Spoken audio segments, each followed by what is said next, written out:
Assalamualaikum warahmatullahi wabarakatuh. Innal hamdalillah nahmaduhu wa nasta'inuhu wa nastahdihi wa nastaghfiruh wa na'udzu billahi min shururi anfusina wa min sayyiati a'malina. Man yahdihillahu fala mudilla lahu wa man yudlilhu fala hadiya lahu. أشهد أن لا إله إلا الله وحده لا شريك له وأشهد أن محمدا عبده ورسوله. يا أيها الذين آمنوا اتقوا الله وقولوا قولا سديدا يصلح لكم أعمالكم ويغفر لكم ذنوبكم ومن يطع الله ورسوله فقد فاز فوزا عظيما. الحمد لله الذي بنعمته تتم الصالحات. ربنا آتنا من لدنك رحمة وهيئ لنا من أمرنا رشدا.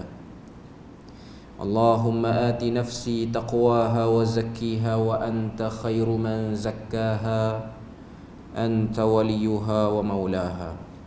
الحمد لله, syukur pada Allah Azza wa Jal kerana dengan rahmat dan juga limpah kurnia yang Allah Ta'ala berikan, dapat kita sekali lagi bersama pada malam ni menyambung perbahasan daripada Risalah Fiqhul Akbar karangan Al-Imam Abu Hanifah rahimahullahu ta'ala. Sambungan kita malam ni ialah pada muka surat 36 di bawah tajuk Kewujudan Allah Azza wa Jal.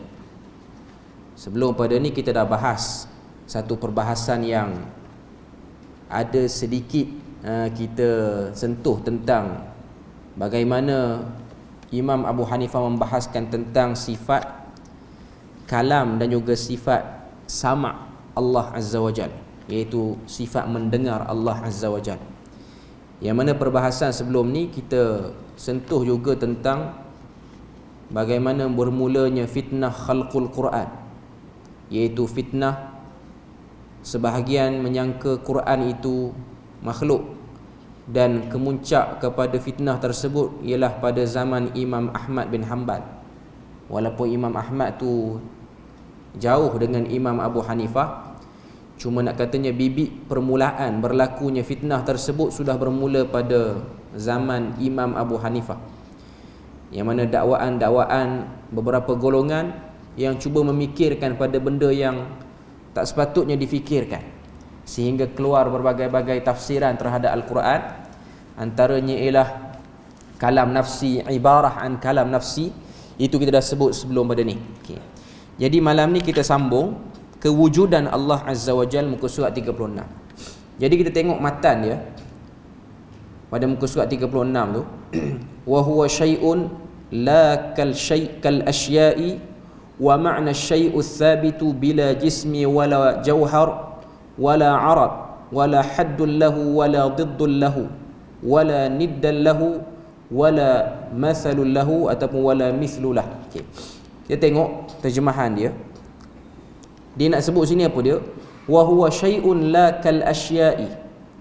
Dia adalah sesuatu yang ada, tidak seperti sesuatu yang lain. Sekarang ni kita boleh tengok apa yang Imam Abu Hanifah cuba ingin sebut tentang Allah Azza wa Jal. Dia kata wa huwa syai'un, dia adalah sesuatu. Nanti dalam huraian kita akan tengok apa yang disebut. Wa ma'na syai'u thabit, makna sesuatu ialah menthabitkannya. Bila jismin, sesuatu yang tidak ada jisim. Sesuatu ni ialah Allah Azza wa Jal. Wala jauhar, tanpa ada jauhar padanya. Wala arab, tidak ada juga padanya arab. Wala had, tidak ada had padanya. Wala diddullah, dan tidak ada sempadan baginya.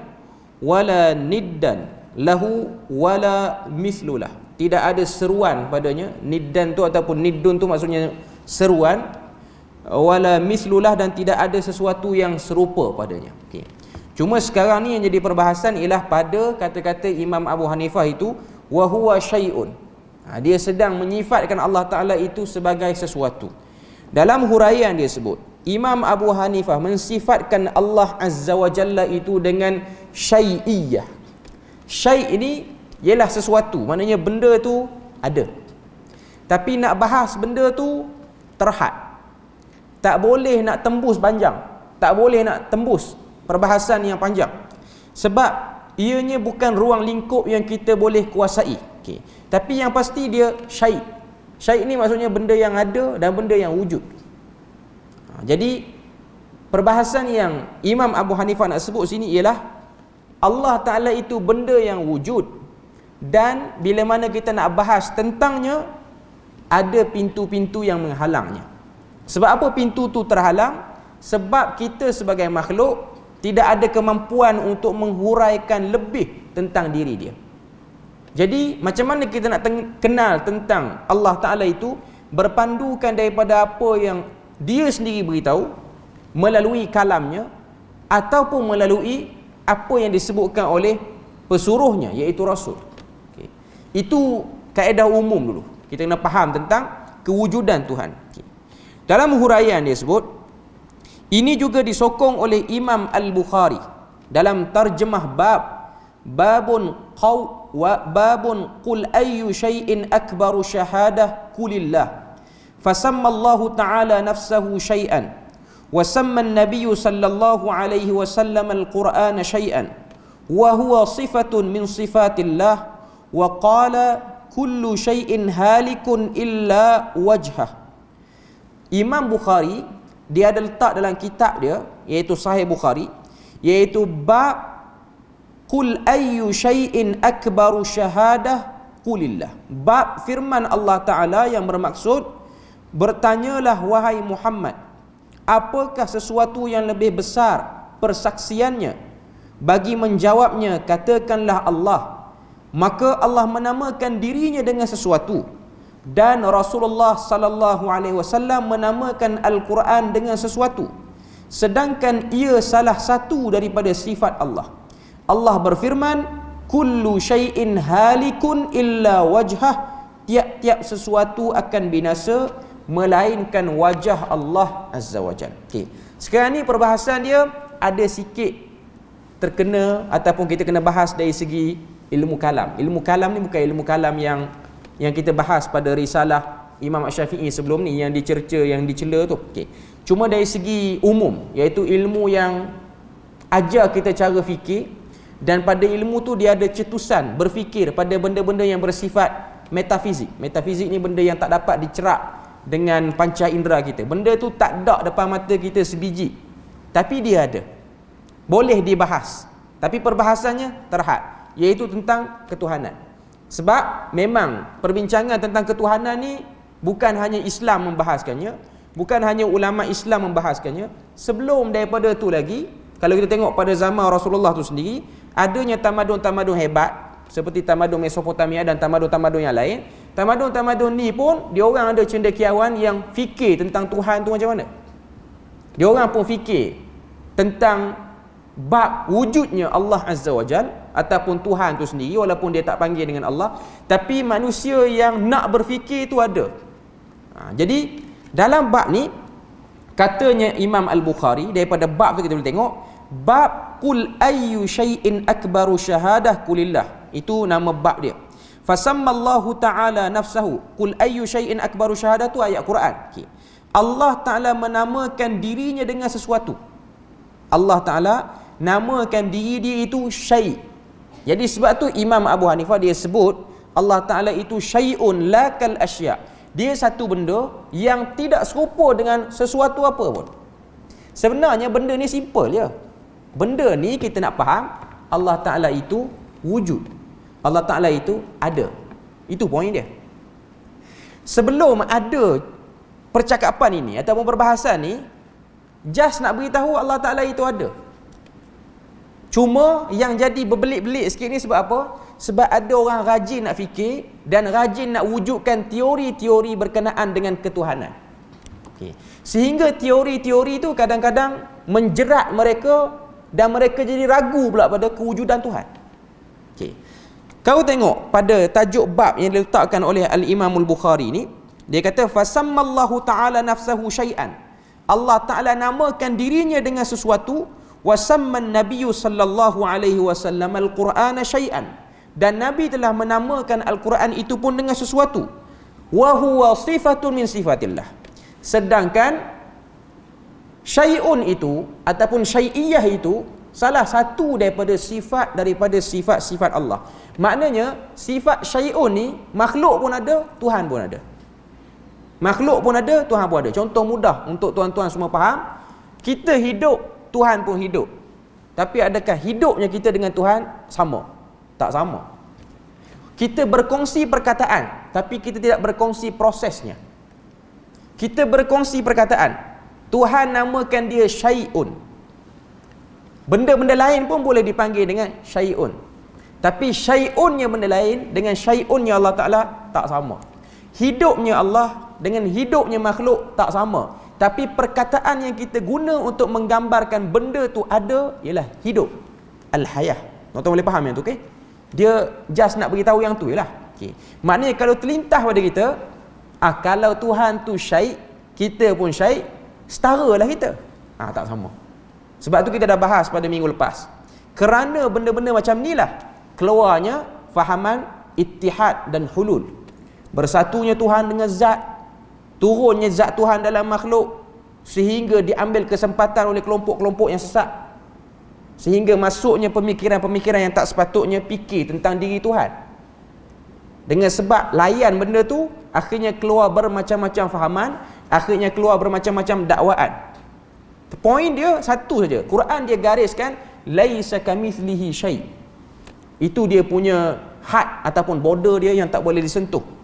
Ataupun kita selalu baca dalam surah Al-Ikhlas, walam yakul lahu kufuwan ahad. Tidak ada sesuatu yang sekufu setaraf dengan Allah Azza wa Jalla. Border dia situ. Walaupun kita berkongsi perkataan, bukan bermakna kita berkongsi proses. Allah Ta'ala Maha mendengar, kita pun ada sifat mendengar. Tapi mendengarnya kita, mendengarnya Tuhan tak sama. Berkata-kata Tuhan, berkata-katanya makhluk tak sama. Tapi perkataan tu kita kongsi.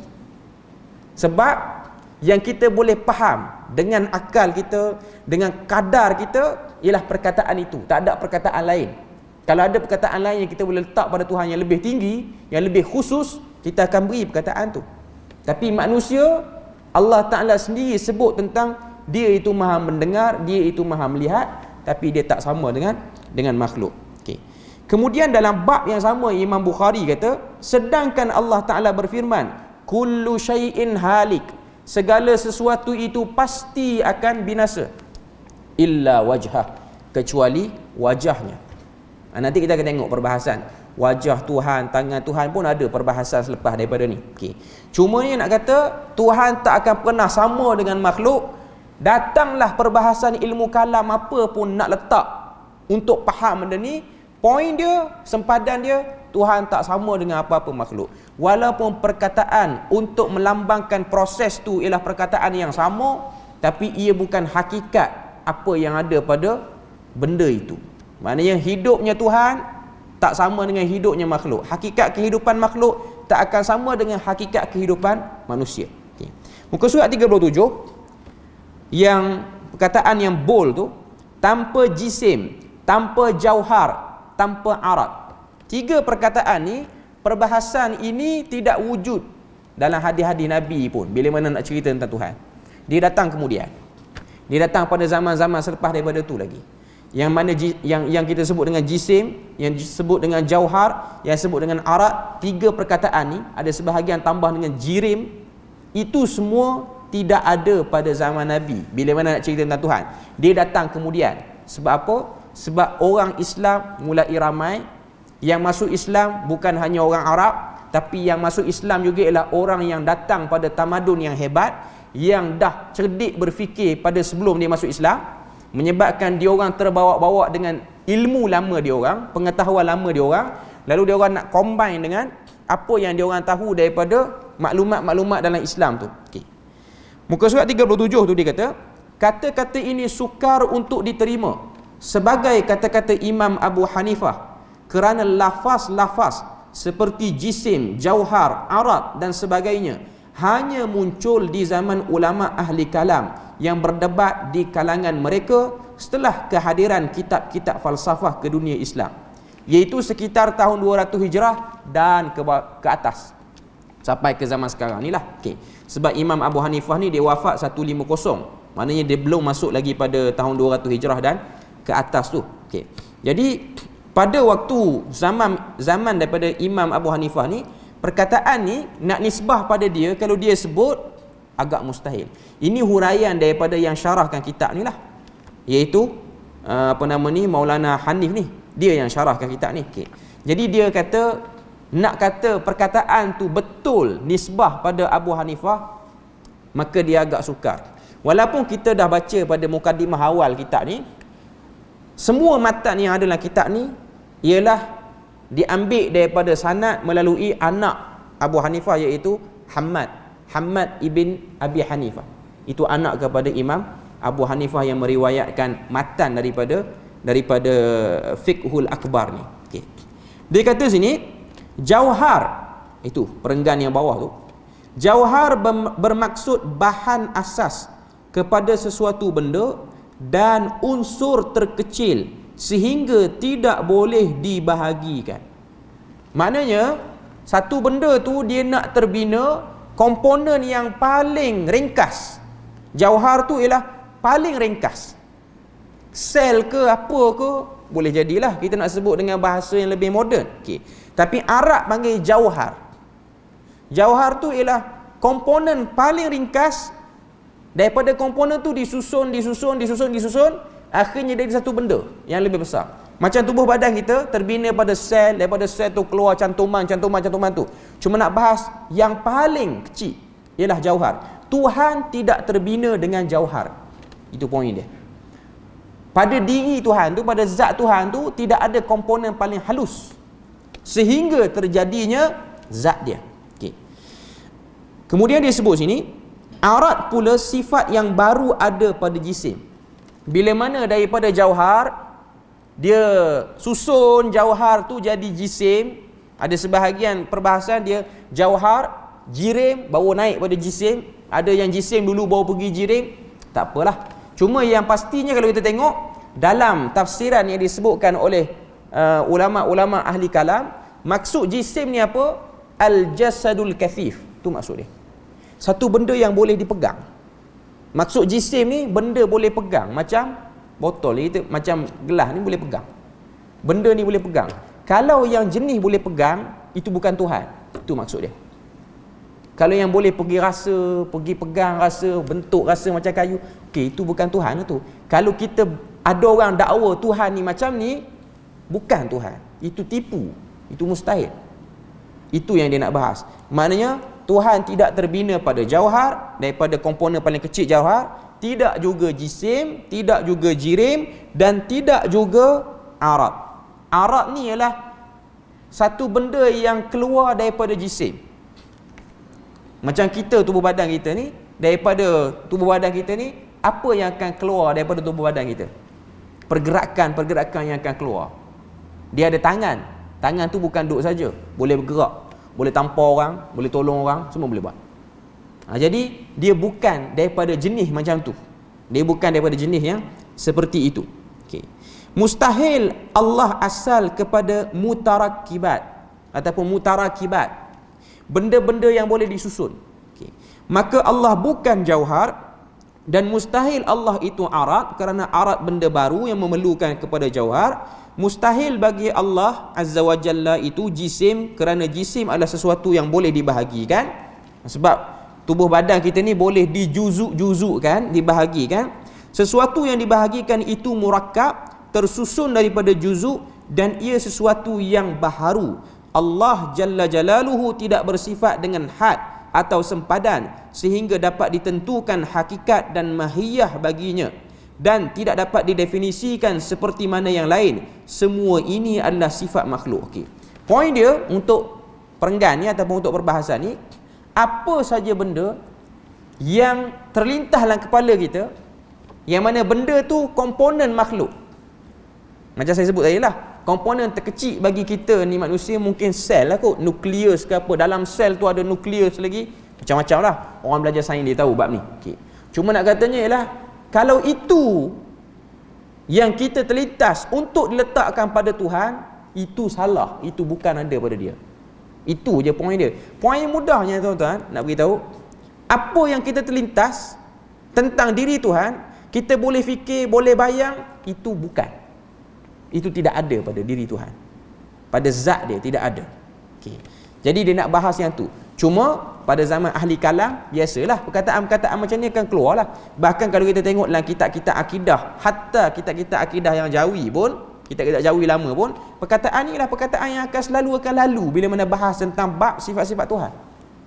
Kalau tuan-tuan baca Faridatul Faraid, ni kitab jawi lama, dia bahas sifat 20, adalah perkataan-perkataan ni. Okay.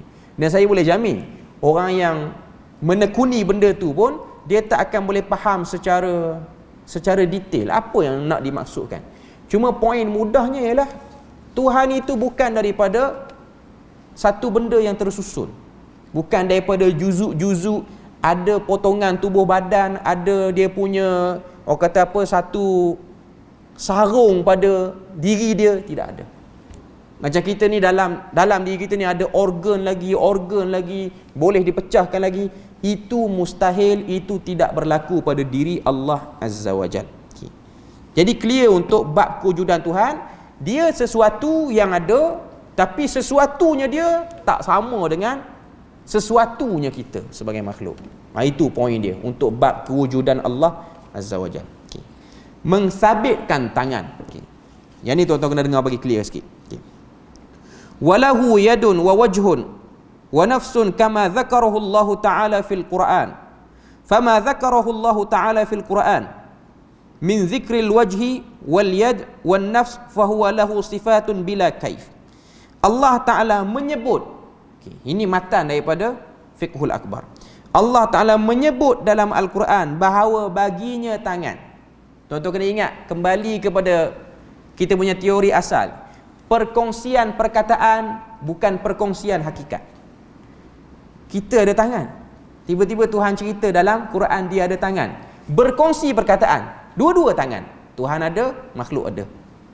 Tapi hakikat tangan tidak sama, tidak diketahui, tidak difikiri padanya, tidak dibuang masa untuk bahas panjang-panjang padanya.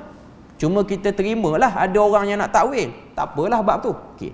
Cuma nak katanya ialah konsep asalnya. Konsep asalnya ialah dia punya sempadan, walaupun perkataan sama, tak boleh disamakan, tak boleh dibayangi dengan otak kita ataupun dengan akal kita. Okay. Allah Ta'ala menyebut dalam Al-Quran bahawa baginya tangan, wajah dan diri. Apa sahaja daripada perkara tersebut yang dinyatakan dalam Al-Quran, itu adalah sifat baginya bila kaifiat. Maknanya tak boleh nak bahas. Kaifiat tidak ada satu petunjuk yang jelas daripada zaman yang awal, iaitu zaman nubuwah, zaman Rasulullah, zaman para sahabat. Benda tu tidak dibahas secara detail. Maknanya apa? Maknanya kalau benda tu tak dibahas secara detail, bukan benda tu yang perlu kita beri perhatian ataupun prioriti. Saya dah cerita pada tuan-tuan puan-puan bagaimana berlakunya fitnah khalqul Quran yang kemuncak pada zaman Imam Ahmad bin Hanbal.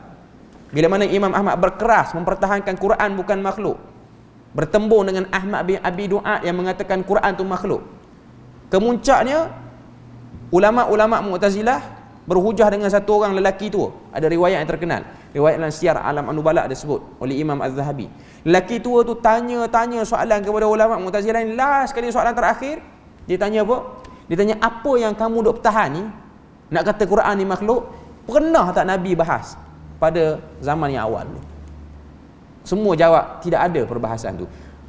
Waktu dia sebut macam tu, benda tu menyebabkan khalifah baru tersedar. Yang aku sakan sangat duk bertahan ni, tak ada apa pun. Sampai aku tangkap orang-orang yang tak nak kata Quran tu makhluk.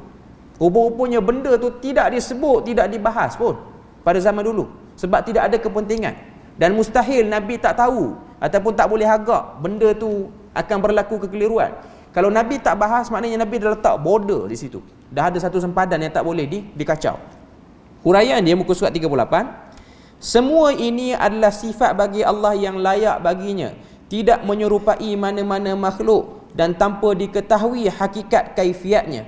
yakni tanpa kaifiat yang diketahui dan bukan dengan rupa bentuk yang dapat difikirkan oleh akal. Kaedah mudah dia, apa saja ayat-ayat yang menyebut tentang menyerupainya Tuhan dengan makhluk, mutasyabihat lah kita sebut.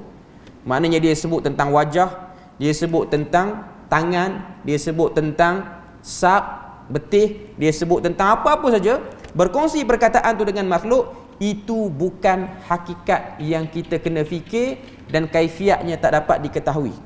Walaupun benda tu ada, tapi tak dapat kita fikir.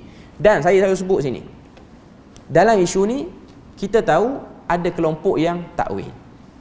Ada kelompok yang takwil. Bila mana sampai dekat tangan Tuhan, bila mana sampai dekat istiwa apa semua tu, akan ada kelompok yang takwil. Kita tahu itu sudah menjadi kelompok yang besar dalam umat Islam ini.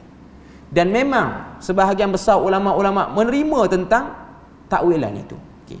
Dan kita kena sedar takwilan-takwilan yang telah dibuat, sebab sini bukan kita nak bahas tentang takwilan tu. Orang yang berpegang dengan takwilan ni, dengan kadar pengetahuan dia, itulah yang dia cuba buat untuk membersihkan Tuhan daripada penyerupaan dengan makhluk. Cuma yang selamatnya ialah tak bincang. Yang selamat tak bincang.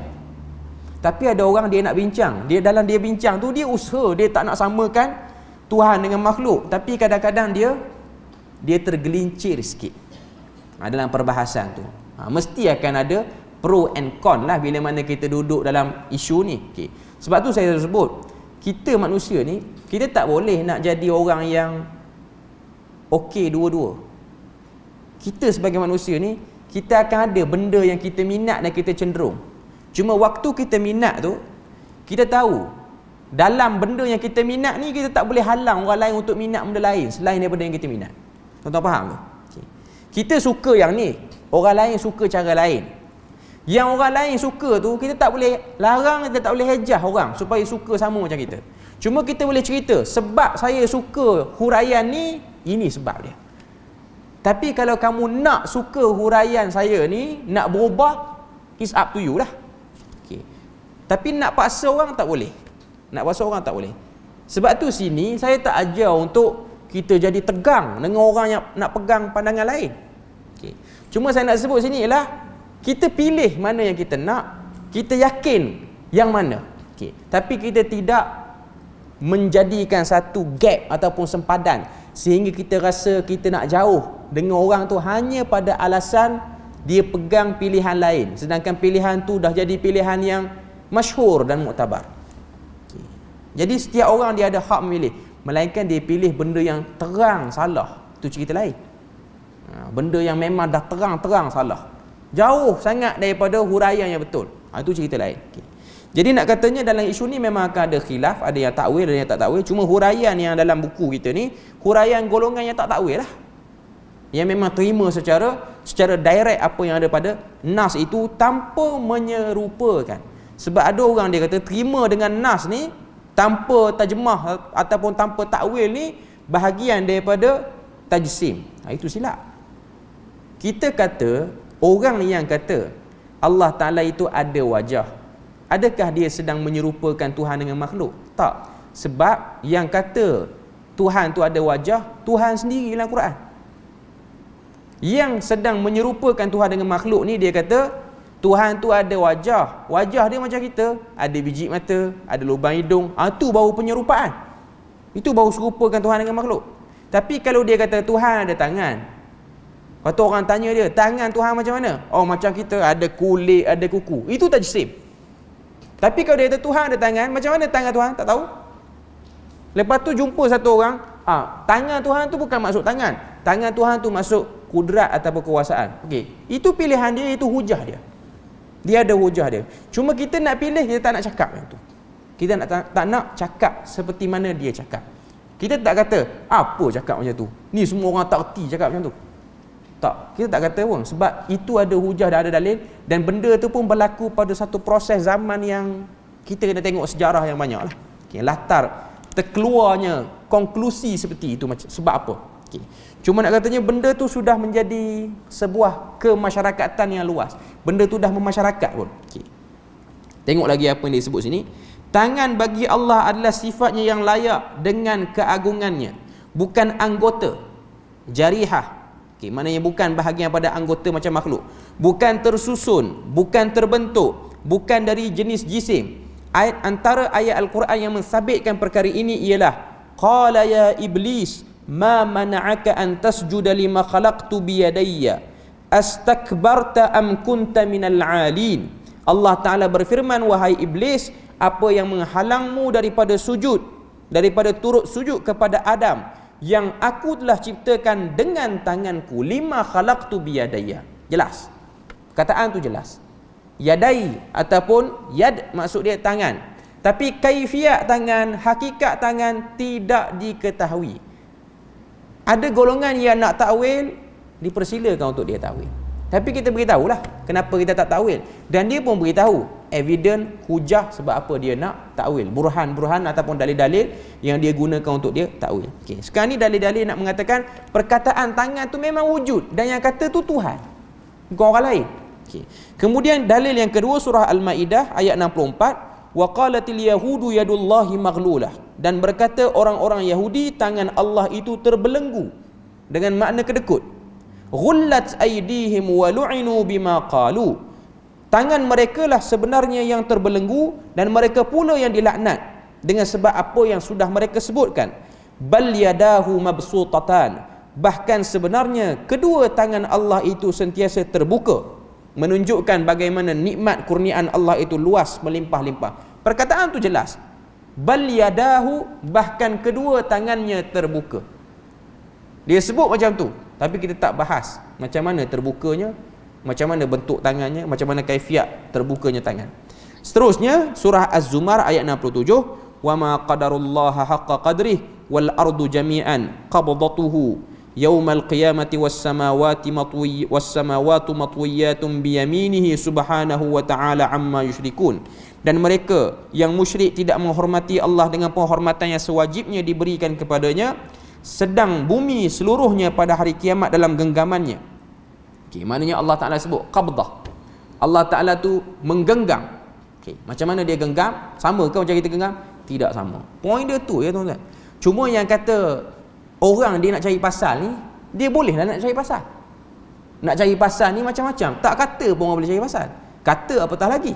Okay. Cuma saya nak katanya ialah menyatakan apa yang Tuhan sebut, menterjemahkan perkataan daripada maksud sebenar, maka ia bukan satu kesilapan, ia bukan bibit awal pada kesesatan, ia bukan petanda kepada kegelinciran. Bukan. Cuma kena dengar bagi elok. Orang tu kata apa, kita yang hurai lepas pada tu, takat mana kita hurai? Takut kita hurai lebih daripada apa yang dia kata. Okay.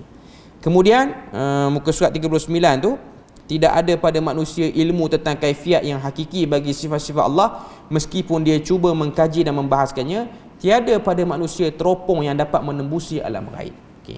Kalau tuan-tuan tengok, kalau kita masih ingatlah, okay, sebelum pada kita masuk fiqhul akbar ni, kita dah bahas sebelum ni ialah akidah Imam Asy-Syafi'i oleh Al-Hakkari. Okay.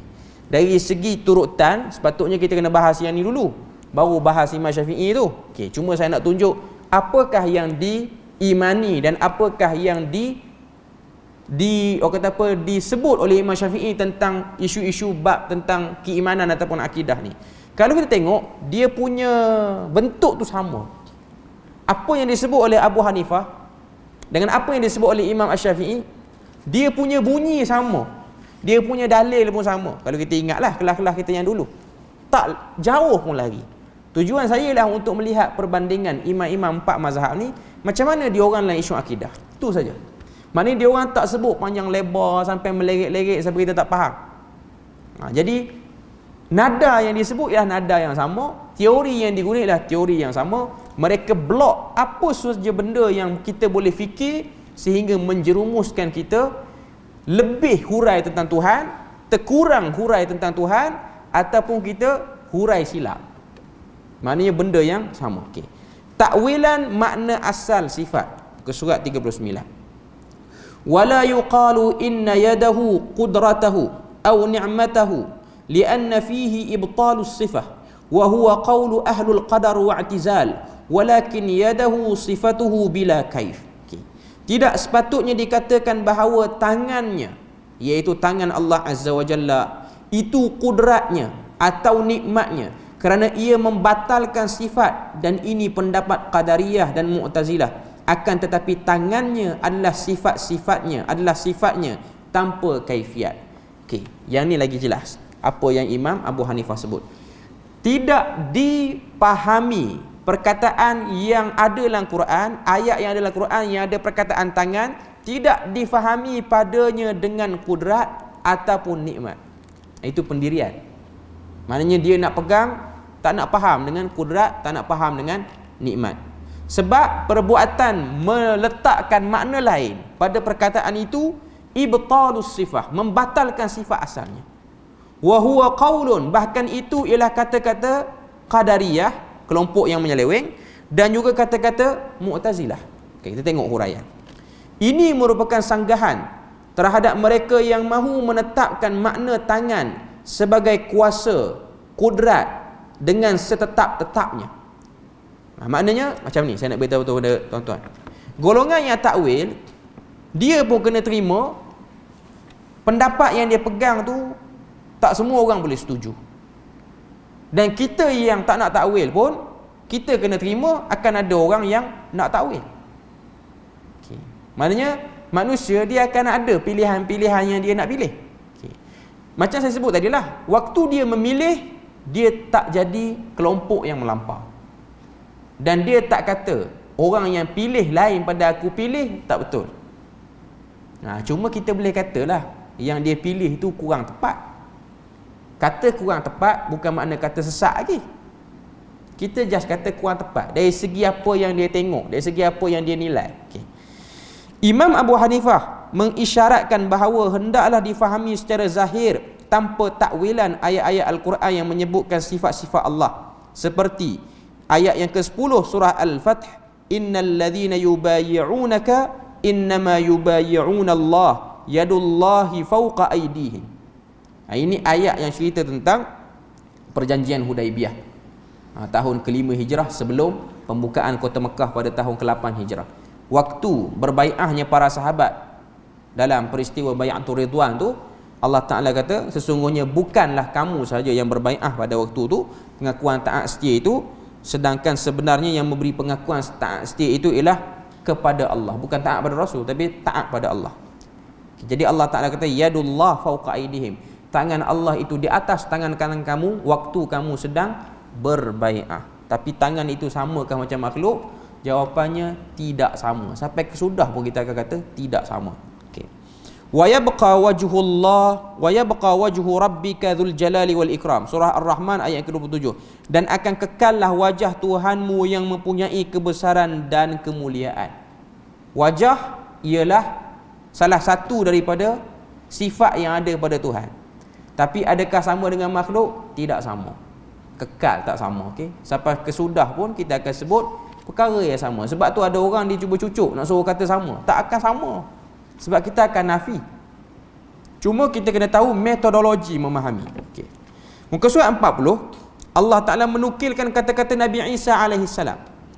Ta'lamu ma fi nafsi wa la a'lamu ma fi nafsik. Engkau mengetahui apa yang ada pada diriku, sedang aku tidak mengetahui apa yang ada pada dirimu.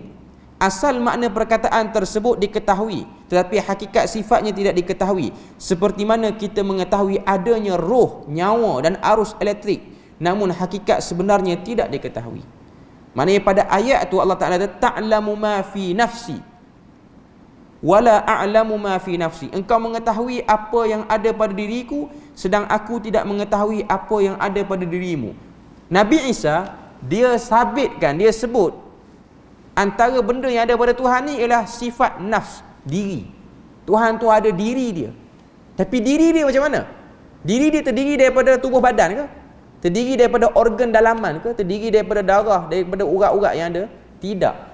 Tapi dia ada nafs, dia ada nafsiyah, dia tu ada. Sifat nafsiyah dia tu ada. Okay. Hanya Allah sahajalah mengetahui hakikat sebenarnya. Jalan yang selamat ialah menyerahkan kaifiat sifat Allah kepada ilmu Allah, dan dalam masa yang sama mensucikan Allah dari sebarang keserupaan dengan makhluk. Jelas. Jalan yang selamat ialah tak bercakap. Tapi kalau ada orang nak bercakap, cakaplah bagi betul supaya jangan tergelincir. Tapi macam saya sebut tadi lah, waktu kita cuba nak bahas perkataan tu supaya orang tak serupakan Tuhan dengan makhluk, sudah pasti akan ada kegelinciran. Maknanya golongan yang takwil adalah part-part yang dia kurang tepat sikit. Okay. Tapi taklah sampai jadi kafir, sampai kita boleh nerakakan dia, tak sebut benda tu. Okay. Cuma nak katanya dia ada rajih marjuh. Rajih marjuh maksud dia apa? Tepat dan kurang tepat. Okay.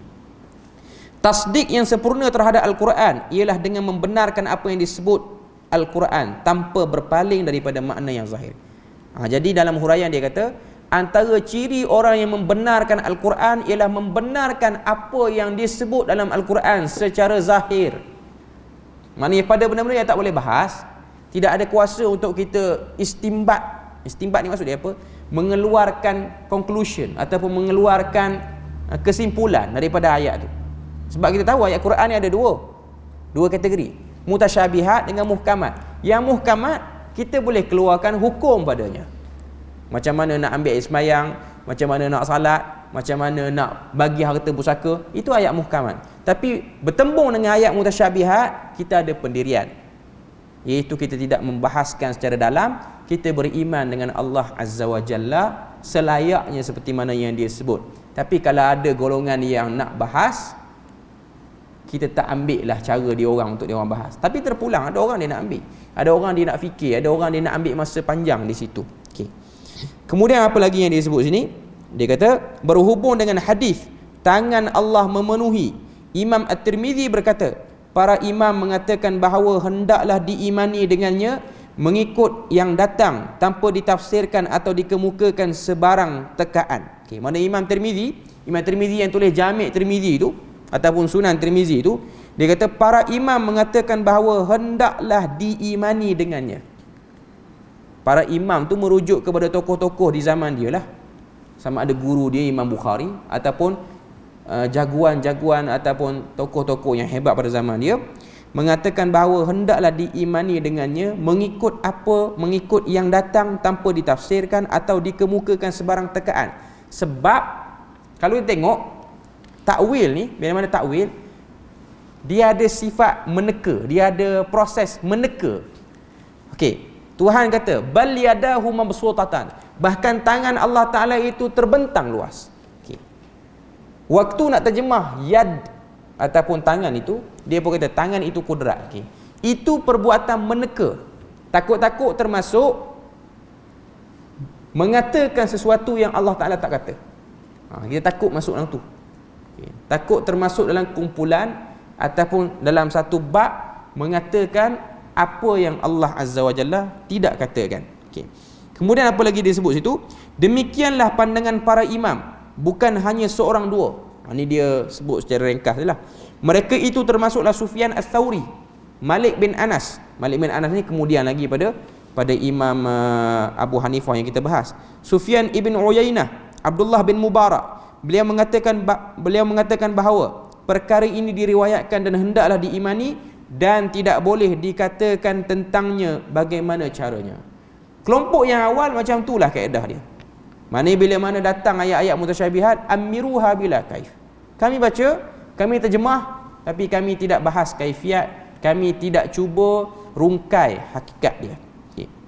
Ulasan ni ialah ulasan Imam Tirmizi dalam satu bab dalam kitab dia, iaitu kitab tafsir surah Al-Maidah. Okay. Di tempat lain, Imam At-Tirmizi menyatakan bahawa mengimani ayat seperti ini dengan seadanya bukanlah tashbih ataupun menyerupakan dengan makhluk. Hanya berlaku tashbih apabila seseorang itu mengatakan umpamanya tangan seperti tangan yang lain, mendengar seperti pendengaran dan melihat seperti penglihatan. Tadi saya dah sebut tadi. Okay. Imam Tirmizi kata mengimani seperti ayat itu, exactly, tak nak takwil, itu bukan tashbih, itu bukan tajsim lagi, melainkan satu orang tu dia kaitkan apa yang dia sebut itu dengan perumpamaan makhluk. Macam sebut tadilah, tangan Tuhan macam tangan sekian. Okey. Itu baru tashbih, itu baru tajsim. Baru nak boleh kata itulah musyabbihah, itulah mujassimah. Okey. Hafiz Ibnu Hajar mengatakan bahawa tidak ada dinukilkan daripada Rasulullah, Al-Hafiz Ibnu Hajar Al-Asqalani, dan daripada seorang sahabat pun melalui sanad yang sahih dengan jelas bahawa wajib mentakwil satu pun daripada perkara tersebut ataupun nas mutasyabihat, dan juga tiada larangan untuk menyebutkannya. Okey. Sini dia macam nak kendur sikit. Okey.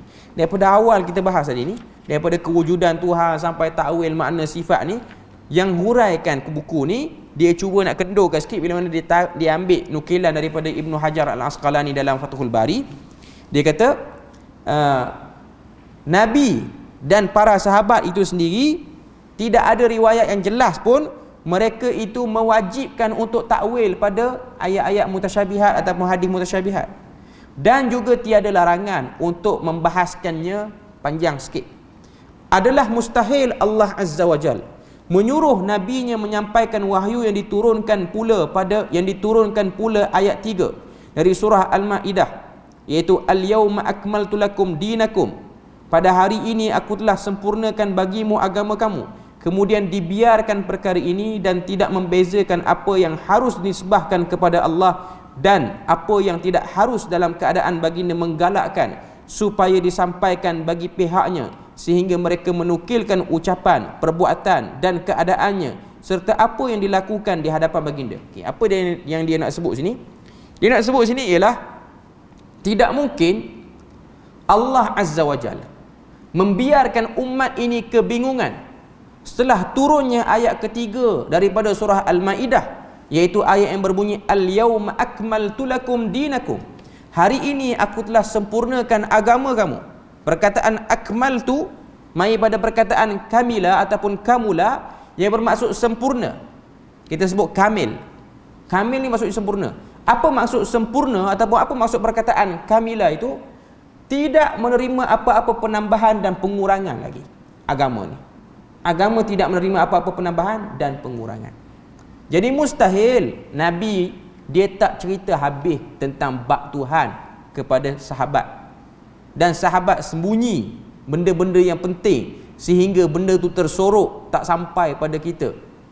Benda tu mustahil. Okay. Cuma macam saya selalu sebut, manusia bila mana dia berkembang makin jauh, yang masuk Islam bukan hanya bangsa Arab, daripada lidah yang pandai Arab, Islam tu menjalar ke lidah yang tak bercakap bahasa Arab.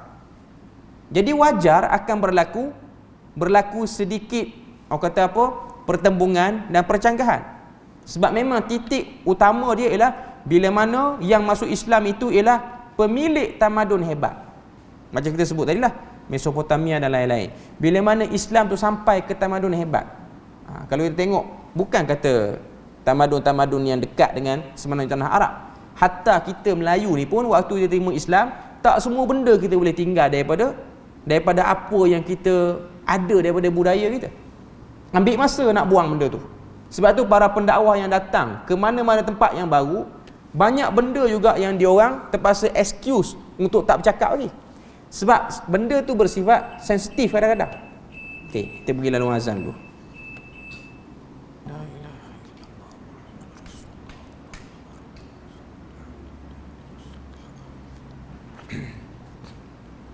Okey.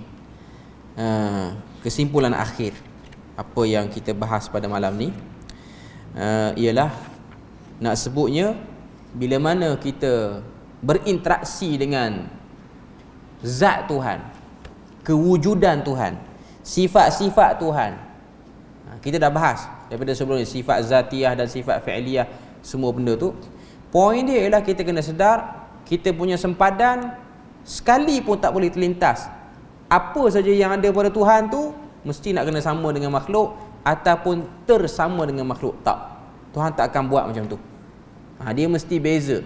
Cuma berkongsi perkataan sebab nak suruh makhluk tu faham. Sebab kalau guna perkataan lain ataupun benda yang lebih besar lagi, mungkin memberi kesulitan besar untuk manusia ni fikir tentang Tuhan tu macam mana. Okay. Jadi takat akal kita ni, kita boleh faham banyak tu. Dan keterbatasan, sebenarnya nas tu tak terbatas. Cuma sebahagian manusia ni dia rasa terbatas. Nas-nas yang ada tu sudah cukup untuk melahirkan rasa kehambaan dalam hati seorang hamba. Nas-nas yang cerita tentang diri Tuhan tu, ayat Quran ke hadis Nabi ke, sudah cukup untuk menjadi bekal dan menjadi benteng kita dalam berdoa. Supaya kita berdoa tu kita yakin kita sedang berdoa pada sesuatu yang ada, sesuatu yang wujud, bukan sesuatu yang khayalan ataupun dongengan ataupun hikayat. Tuhan itu ada. Sebab ada makhluk-makhluk yang dia cipta tidak zahir di mata tapi wujud. Maka kewujudannya lebih daripada tu lagi lah. Lebih ajaib, lebih besar benda yang kita nak bahas ataupun lebih besar tanggungan akal nak bahas tentang tu. Okey. Cuma nak sebutnya sebelum pada kita berhenti ni, itulah poin dia. Dia perbahasan bab ni dia macam boring lah sikit. Sebab dia dah ada sikit orang kata apa, percikan perbahasan ilmu kalam tu sikit. Tak nak sebut benda dah ada dalam huraian. Okey. Cuma saya nak katanya bila mana kita cerita bab akidah ni, dia adalah perkataan-perkataan seperti ni, perbahasan. Poin dia pusing kiri kanan apa semua, banyak perkataan jauhar Arab apa semua. Poin nak kata Tuhan tak sama makhluk. Itu saja. Okey. Cuma saya nak katanya dengan orang kata apa, suasana zaman itu dia ada gangguan-gangguan nak bagi kita faham Tuhan tu gelong sikit. Maka zaman kita ni lagi banyaklah gangguan-gangguan dia. Kita nak faham Tuhan dengan cara betul tu, akan adalah orang yang bagi idea macam-macam nak faham Tuhan tu dengan cara yang tak betul. Walaupun nampak macam bijak, walaupun nampak macam teori hebat, tapi sebenarnya ianya ialah sebuah kesesatan. Jadi itu benda yang dah kita sebut pada malam ni. InsyaAllah kita akan sambung pada minggu depan. Muka surat 41 tu, sifat murka dan redha. Kita akan sambung situ. Setakat itu saja. Subhanakallahumma wa bihamdik, asyhadu an la ilaha illa anta wa astaghfiruka wa atubu ilaik. Wassalamualaikum warahmatullahi wabarakatuh.